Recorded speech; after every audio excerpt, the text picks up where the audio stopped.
Gaby. My name is Paula Andrea Zapata Osa, and I belong the SEAT Medellin in the Business Administration program.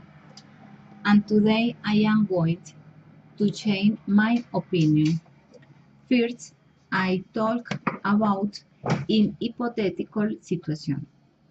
Well, my hypothetical situation is that I am traffic agent for a day. I have to use my agent suite and my official by arm in post fitness to right and left. Let me see when it as a child I used to play with my doll and my brothers.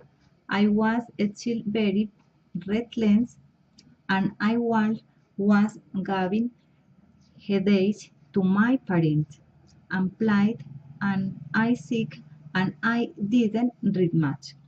My friend studies business administration at CEPA. Now they are complementing this last English level.